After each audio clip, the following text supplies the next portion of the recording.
Hello, my name is Price Van Ray. I am a divorced single dad, father of 5 kids. Welcome, everybody. Welcome to my show. So that's right.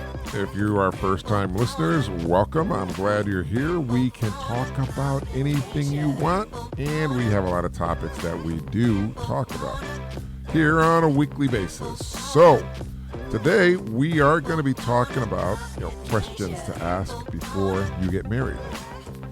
Now this is very important because I think some people get married and they don't realize that they should have talked beforehand about important things that may come up in the marriage, just so they are on the same page. But everybody, if you are avid listeners to my show, before we get to all that, I'd like to have the thought of the day.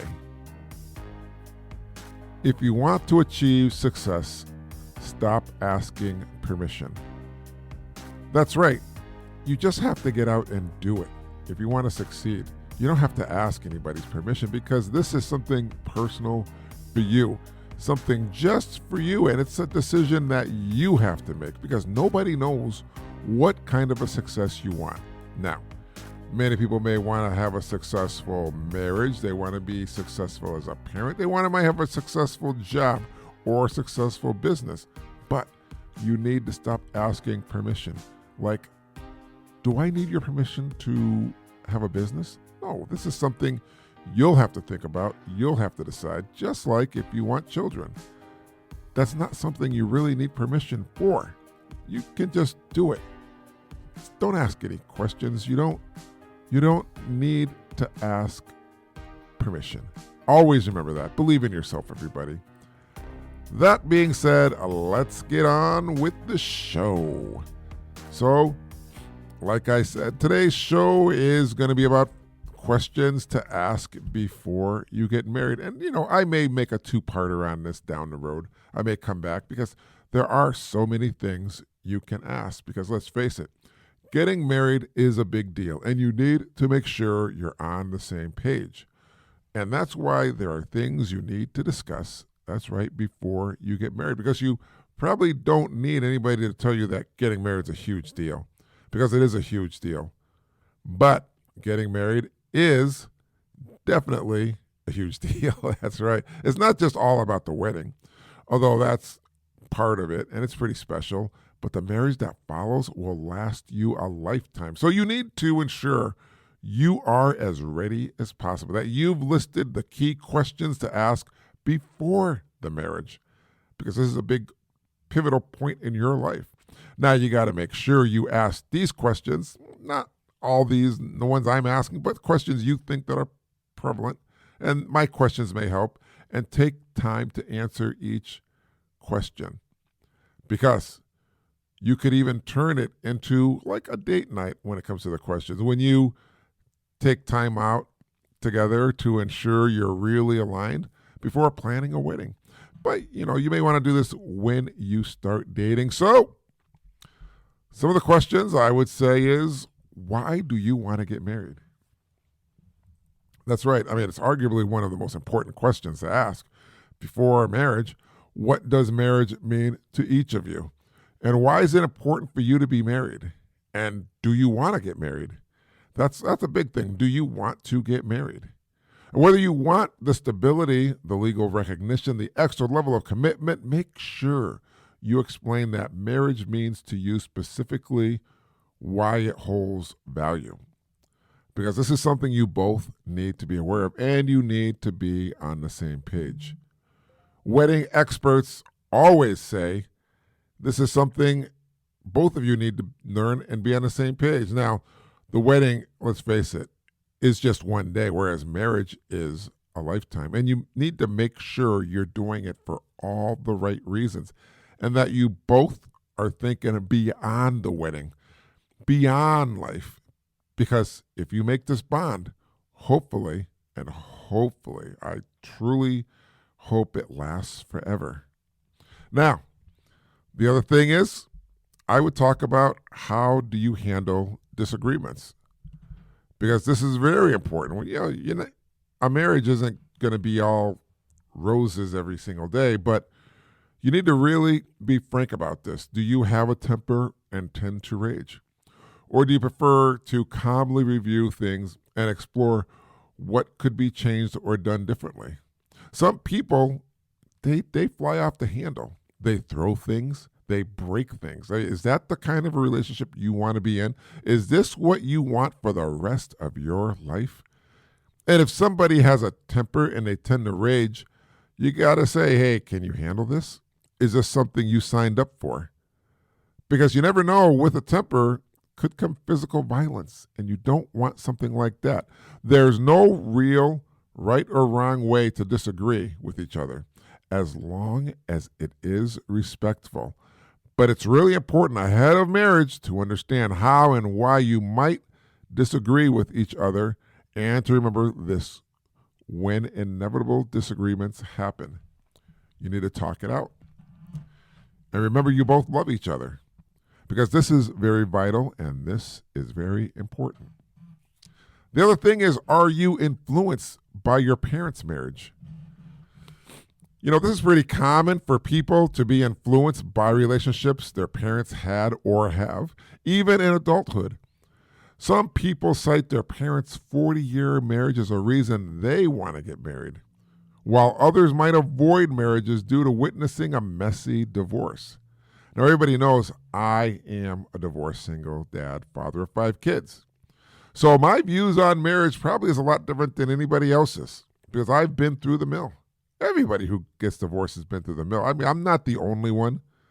Everybody, me and my ex-wife, we've been through the mill. We know what it's like. So make sure you discuss your parents' marriage or relationships with what you admire about it, what you've learned, and what you would want to avoid in your own marriage, so you can each understand the influence and impact of your parents' marriage. And you need to make sure you also discuss the roles your parents played. Just because one was a homemaker, for example, doesn't necessarily mean you'd replicate that dynamic. And a homemaker can be a man or a woman. Doesn't matter. The bottom line is, if you choose somebody to stay home, if somebody wants to stay home, and if you do have kids, it's understandable why somebody would want to be there for the kids. Another question is, what kind of a wedding do you really, really want? This is a really important thing to discuss. Not so much in relations to your marriage, but discussing the kind of wedding you want to help you start your marriage off on the right foot.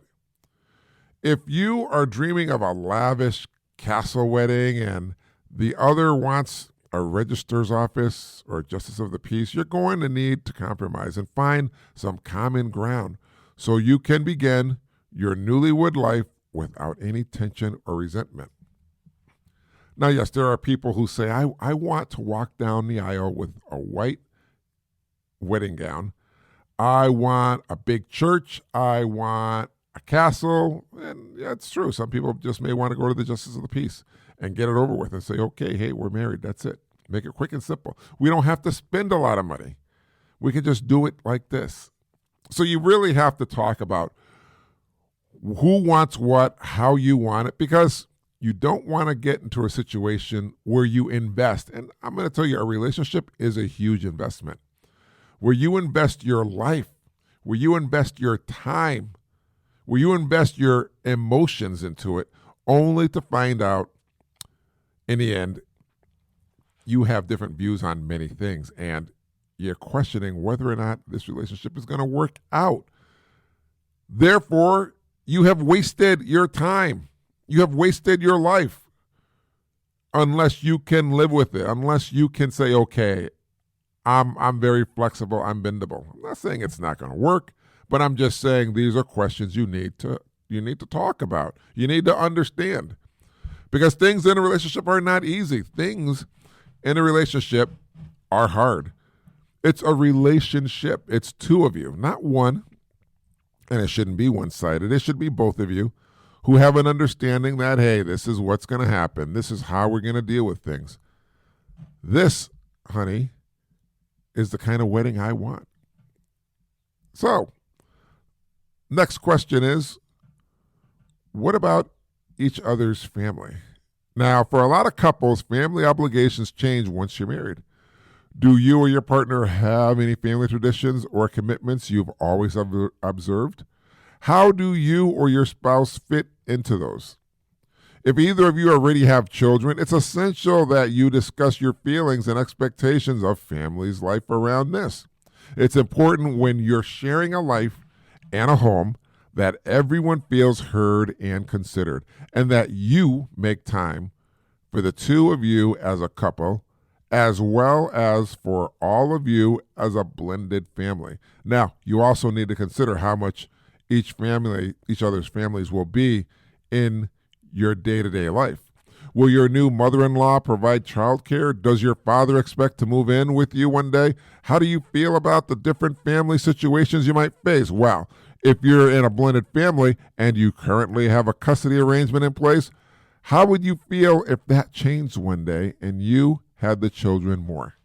So these are questions that you really have to talk about, especially if you're going to have a blended family. If you coming into a relationship and you both have kids, how do you feel about each other's family? And you have to get along. Hopefully both families get along, and your in-laws too, because this is very important. Families matter.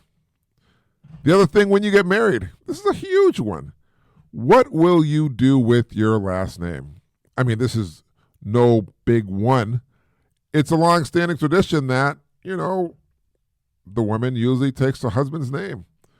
But it's a wedding tradition you could skip. And, of course, not every marriage involves a man and a woman.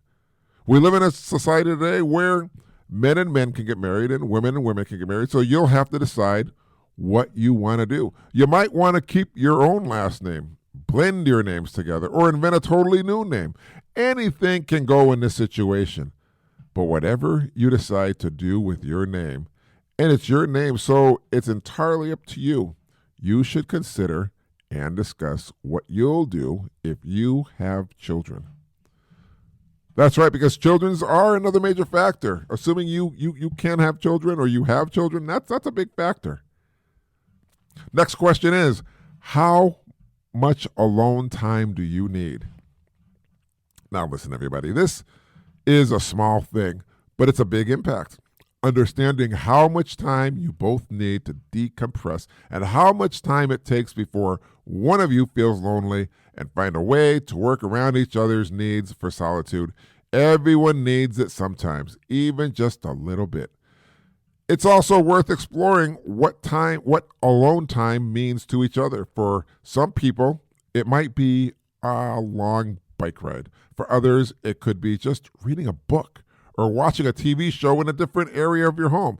Another thing to know before marriage is how much time you need together as well, not just alone time, and to make sure these needs aren't wildly different from both of you. Alone time is important. I'm not going to say it's not. I personally like to be alone. When I was married, I liked to just sit and watch TV. That was my unwind time. And sometimes I'd go in the basement, work on my children's books, or I'd sit outside on a swing or on a patio and work on a book, or in the backyard in a hammock. That was my alone time. Now, I wish a lot of this stuff I had known when I was married, because I'm going to be honest with you, I don't know what my ex-wife's alone time was. And that's the thing. There has to be communication. And yet, so you have to recognize and realize that alone time is important. Everybody needs alone time.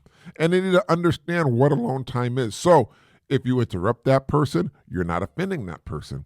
You're not harassing that person. You're not nagging that person. That you understand, okay, you know what? I might be doing this, but you might not know this is my alone time and this is what I like. So I would say get ahead of the horse. Make sure they know what alone time means to you, how much it means to you, and whether or not you need it, because everybody needs this kind of alone time. Another thing is, what are non-negotiable when it comes to marriage? I mean, what's the stuff that you feel is so important to you, you don't want to compromise on it? And is that okay with the other person? For example, if you have a long-standing tradition of going on holidays with your friends once a year? Does your partner know how much that means to you? If they always have Sunday lunch with their mom, are you fine with working around that? There are so many non-negotiable things that somebody might have. The list is long. I could go on for hours. But the bottom line is you have to make sure you both are on the same page and the other person knows exactly how important that is to you. Because you are going to want to do stuff with your friends. Or you might want to do stuff with your families, or you might want to do stuff with a pet. Or you just might want to do stuff alone. Might want to take a little day trip somewhere just to get away. Get away. You might want to go with your younger brother or older sister or something. Friends, you just want to make sure that they know, listen, this is non-negotiable. Another thing is when you get married, one of the things you definitely want to talk about, what do you want to happen when you die? Now, I'm sorry to get so morbid, but it needs to be discussed. No one wants the trauma of losing someone they love and not knowing how they want to be sent off. Do they care about what their funeral looks like? Do they want to be cremated or buried? All these things need to be considered. It might not be the chat to have on the day you get engaged, no, but it's definitely something to know and discuss before marriage because everybody has different thoughts and views on what happens to their body after they die. Now, this could be religious views, this could be personal views. They could have a family plot, or they may not want anything at all. I know my kids, they keep talking about, hey, Dad, when you die, you get cremated, we'd like to make necklaces. Well, I'm like, I'm not down with that. I don't want my ashes all over the place like that. But they need to understand. Now, if I was married, I'd tell that to my wife. I'd say, listen, it's okay if you want to make ashes. It's okay if you want to make a statue. Or you say, okay, you know what? That doesn't sound too good. I don't want my ashes to be honored like that. Or I may just want to be buried. Strictly bury me beneath the ground, and I'm okay with that. So another thing is, what is a deal breaker for you? Everyone in a relationship has a deal breaker. Be open about what yours are and listen to what theirs are too. Decide together whether you can deal with those and if they seem unreasonable to you. You should also discuss what would happen if your relationship did end. What does divorce mean to you? How would you split your assets? And who would get custody and arrangements? What would they look like? I mean, sadly, not all marriages work out, obviously. I'm a divorced single dad. This is Forever Dad. But if you agree to the basic ideas and terms when you're in a good place, it will make it so much easier to deal with if it does come to an end. And hopefully, in a marriage, it just does not come to an end like that. Because nobody, in my opinion, you don't get married to get divorced. You get married to live with somebody forever and ever, have a fantastic, awesome life, and that's all we can hope for. So, now, it's going to bring us to what I like to call everybody, this is called story time. And I wrote this little story. It's called Lead the Way. Chipmunk was used to being a leader in the forest. When the rain poured down and the river swelled, trapped all the animals in the forest, chaos erupted. The smaller creatures hurtled together. Unsure of what to do, many wanted to take charge and find a way out, but no one could agree on who should be in charge. Frustration grew and the rain continued to fall and the water level rose. Chipmunk, feeling the weight of responsibility on his small shoulders, made his way to a sturdy stump in the clearing. He climbed the top of it, his fur soaked from the rain, and raised his voice above the din of the storm. The other animals turned to look at him, their eyes wide with fear and uncertainty. With a steady gaze, Chipmunk spoke, his words cutting through the noise of the rain. "Follow me," he said simply, his voice clear and confident. "I will lead us to safety." His words seemed to resonate with the other creatures, and a sense of calm descended upon the group. They looked to Chipmunk with trust and determination, knowing that he would lead them out of danger. "Lead the way," they shouted in unison, their voices rising above the storm. Chipmunk nodded once a determined glint in his eye and set off into the forest, his small form darting through the rain-soaked underbrush. The other animals followed closely behind, their faith in Chipmunk unwavering. As they made their way through the flooded forest, a sense of hope began to bloom in their hearts. They trusted in Chipmunk to lead them to safety, and they knew that as long as they stayed together, they would find their way out of the storm. The rain continued to fall, but the animals pressed on, their spirits lifted by the small chipmunk who had shown them the way. Together, they moved forward, united in their quest for safety and guided by the brave leader who had emerged in their time of need. And yes, they made it to safety. So, I hope everybody liked that story. I hope you liked the topic today. And I want to thank you for joining me here today. If you enjoyed this podcast, you can download any of my past podcasts morning, noon, and night and hear it all over the internet and the world. Listen, it would be great if you could hear what I have to say. So that's going to bring us to the end of the show. I want to thank you all for listening today. It's been great. And don't forget to be nice and talk nice to everyone you see. You know why, everybody? It's because it's free. That's right, it's free. So don't be a jerk. Remember this one last bit of advice. Tomorrow is never promised, so don't go to bed angry at your child or anyone you love. And before you go to bed tonight, hug your child and tell them, I will love you forever, Dad. Hey, listen, everybody, thanks for joining me here today. Let's do it again. I'll see you next time here on my show. Be well, be kind, be back. Peace, and I, my family, friends, will see all of you later. Enjoy.